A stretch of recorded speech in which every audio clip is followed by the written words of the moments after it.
তারেক রহমানকে স্পষ্ট জবাব দিতে হবে, পররাষ্ট্রমন্ত্রীকে স্পষ্ট জবাব দিতে হবে এবং এই প্রশ্নের সমাধান না হওয়া পর্যন্ত শেখ হাসিনার প্রত্যর্পণ কিভাবে হবে, ভারতের সাথে বাংলাদেশের সম্পর্ক কিভাবে নতুনভাবে নিরূপণ হবে, এটা ঠিক না হওয়া পর্যন্ত তারেক রহমান ভারতে যেতে পারবে না।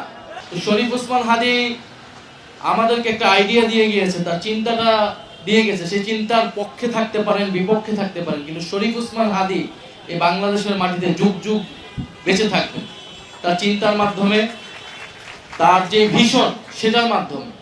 আমরা জানি ইনকিলাব মঞ্চ শুরু হয়েছিল এবং ওসমান হাদি যেটা বারবার বলেছিলেন যে বাংলাদেশের স্বাধীনতা, সার্বভৌমত্ব, সুরক্ষা এবং ইনসাফ ভিত্তিক একটা রাষ্ট্র বিনির্মাণের লক্ষ্য নিয়ে, এবং আরেকটা বড় লক্ষ্য ছিল যে সাংস্কৃতিক লড়াই। জুলাই গণ অভ্যুত্থানের পরে যখন আমরা বৈষম্য বিরোধী আন্দোলন, যখন আমরা নাগরিক কমিটি, অন্তর্বর্তী সরকার ইত্যাদি নিয়ে ব্যস্ত ছিলাম, এই পুরো ঘটনাটা ছিল রাজনৈতিক। কিভাবে আমরা রাজনৈতিকভাবে টিকে থাকবো, কিভাবে আমরা রাজনৈতিকভাবে জুলাইকে সামনে নিয়ে আসব, সামনে এগিয়ে নিয়ে যাব। তখন শরীফ ওসমান হাদি এটা বুঝতে পেরেছিলেন যে আমাদের লড়াইটা শুধু রাজনৈতিক না, আমাদের লড়াইটা সাংস্কৃতিক। এ কারণে তিনি সাংস্কৃতিক সংগঠন, সাংস্কৃতিক চিন্তা এবং সাংস্কৃতিক লড়াইটাকে সামনে নিয়ে আসেন, যেটার বহিঃপ্রকাশ ছিল ইনকিলাব মঞ্চ। ফলে শরীফ ওসমান হাদিকে এই কারণেই আক্রমণ করা হয়েছে, এই কারণেই টার্গেট করা হয়েছে যে যাতে এই আদর্শটা প্রতিষ্ঠিত না হয়, যে এস্টাবলিশমেন্ট জুলাইকে হারিয়ে যেতে দিতে চায়, জুলাইকে পরাজিত করতে চায় এবং বাংলাদেশে ফ্যাসিবাদী শক্তির পুনরুত্থান ঘটাতে চায়, তাকে আক্রমণ, তাকে পরাস্ত করার লড়াইটা ইনকিলাব মঞ্চ এবং শরীফ ওসমান হাদি শুরু করেছিল। ফলে ওসমান হাদিকে এই জন্য টার্গেট করা হয়েছিল এবং এটা আমাদের জন্য দুঃখজনক যে ওসমান হাদিকে আমরা তো বাঁচাতে পারি না এবং তার বিচারটা আমরা নিশ্চিত করতে পারি না, যেটা তার শেষ চাওয়া ছিল। আমরা শেষের দিকে দেখেছি ওসমান হাদি এই কথাই বারবার বলতেন যে আমি মারা গেলে যাতে আমার বিচারটা নিশ্চিত করা হয়। এবং আমাদের যাদের নির্বাচনের অভিজ্ঞতা আছে, বিশেষত 11 দলের, আমাদের অভিজ্ঞতা সবার, এটা সবাই বলবে যে আমরা যারা মাঠে গিয়েছি, জনগণের কাছে গিয়েছি, আমাদের মা বোনদের কাছে, তরুণদের কাছে গিয়েছি, তার একটা কথা, কমন কথা সবাই বলেছে যে ভাই ওসমান হাদির বিচারটা যাতে হয়। এবং আমরা কিন্তু তাদেরকে কথা দিয়ে, নির্বাচনে প্রতিশ্রুতি দিয়ে কিন্তু আমরা ভোট চেয়েছি যে আমরা বিজয়ী হলে, আমরা সরকার গঠন করতে পারলে, অথবা আমরা সংসদে যাইতে পারলে আমরা কিন্তু ওসমান হাদির বিচার নিশ্চিত করব। গত 5ই আগস্ট তথা 36শে জুলাই যখন আমরা সারা বাংলাদেশ আমরা জুলাই বিপ্লবের দ্বিতীয় বার্ষিকী উদযাপনে ব্যস্ত ছিলাম, তখন একটা ঘটনা ঘটে গিয়েছে দিল্লিতে। আপনারা সবাই জানেন দিল্লিতে একটা প্রেস কনফারেন্স হয়েছে যেখানে ফ্যাসিস্ট আওয়ামী লীগ সেই এবং শেখ হাসিনা, গণহত্যাকারী শেখ হাসিনা যিনি দিল্লিতে আশ্রিত, তারা একটা প্রেস কনফারেন্স করেছে এবং ভারত সরকার সেই দায় নিচ্ছে না, সেটাকে অস্বীকার করছে।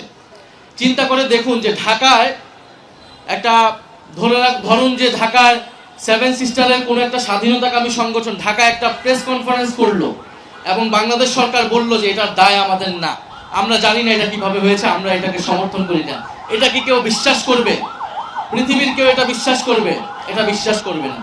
ফলে দিল্লিতে যে প্রেস কনফারেন্স হয়েছে এটা অবশ্যই ভারত সরকারের, এটা প্রত্যক্ষ এবং পরোক্ষ সমর্থনেই এই প্রেস কনফারেন্স হয়েছে।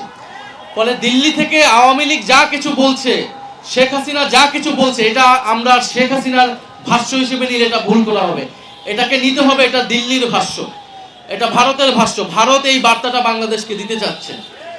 ফলে ভারত তার কাজ করে যাবে, কিন্তু বাংলাদেশ কি করবে? আমরা কয়েকদিন আগে দেখলাম যে তারেক রহমানের সাথে, বর্তমান সরকার প্রধান তারেক রহমানের সাথে ভারতীয় হাই কমিশনার তিনি একটা সাক্ষাৎ করলেন এবং সেই সাক্ষাতের পরে পররাষ্ট্রমন্ত্রী খলিলুর রহমান তিনি প্রেস ব্রিফিংয়ে বললেন যে ওসমান হাদির খুনিদের প্রত্যর্পণ বিষয়ে এবং শেখ হাসিনার প্রত্যর্পণ বিষয়ে আলোচনা হয়েছে।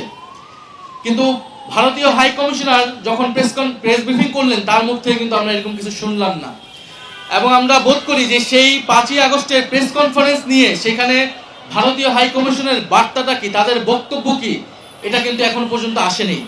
তাদের দুঃখ প্রকাশ করা উচিত ছিল, তাদের ক্ষমা চাওয়া উচিত ছিল এবং বাংলাদেশ সরকারের শুধু একটা প্রেস বিজ্ঞপ্তি না, খুবই কঠোরভাবে তাদেরকে ডেকে এনে শাসানো উচিত ছিল এবং সেই জবাবদিহিতা চাওয়া উচিত ছিল যে কেন এই ধরনের প্রেস কনফারেন্স কিভাবে সংগঠিত হয়। এটা বাংলাদেশের সার্বভৌমত্বের বিরুদ্ধে এই প্রেস কনফারেন্স হয়েছে। বাংলাদেশের বিচার ব্যবস্থা, বিচারের একটা রায় হয়েছে, সেই আসামিকে যখন প্রেস কনফারেন্স করতে দেয় একটা সরকার, তার মানে এদেশের গণতন্ত্র, বিচার ব্যবস্থা, এদেশের সার্বভৌমত্বের বিরুদ্ধে ভারত সরকার কার্যত অবস্থা নিয়েছে এবং বাংলাদেশের বিরুদ্ধে কার্যত একটা ছায়া যুদ্ধ ঘোষণা করার মতো। ফলে ভারত সরকার কি এইভাবেই বাংলাদেশকে ট্রিট করবে সেটা আমরা জানি, কিন্তু বর্তমান সরকার কি ব্যবস্থা নেবে এবং আমরা রাজনৈতিক জনগোষ্ঠী হিসেবে সেটাকে কিভাবে মোকাবেলা করব, সেই ঐক্যের জায়গাটা আমাদের কোথায় সেটা আমাদের খুঁজে বের করতে হবে। ফলে এবং আপনি ভারতীয় হাই কমিশনারের কথা শুনলে দেখবেন যে বলতেছে যে সাংবাদিকরা যখন জিজ্ঞেস করছে যে সেই প্রেস কনফারেন্স নিয়ে কোনো কথা হয়েছে কিনা, উনি বলতেছেন যে গণতন্ত্রে ইস্যু থাকবে, আমাদেরকে এগুলো অতিক্রম করে একসাথে কাজ করতে হবে। তার মানে শেখ হাসিনার দিল্লিতে আশ্রিত অবস্থায় থাকা, সেখানে প্রেস কনফারেন্স করা, ওসমান হাদির খুনিদেরকে ভারতে থাকা, সেটা একটা কেবলমাত্র একটা ইস্যু। আমরা স্পষ্টভাবে বলতে চাই এটা কোনো ইস্যু না, এটা বাংলাদেশের সার্বভৌমত্বের প্রশ্ন, বাংলাদেশের গণতন্ত্রের প্রশ্ন।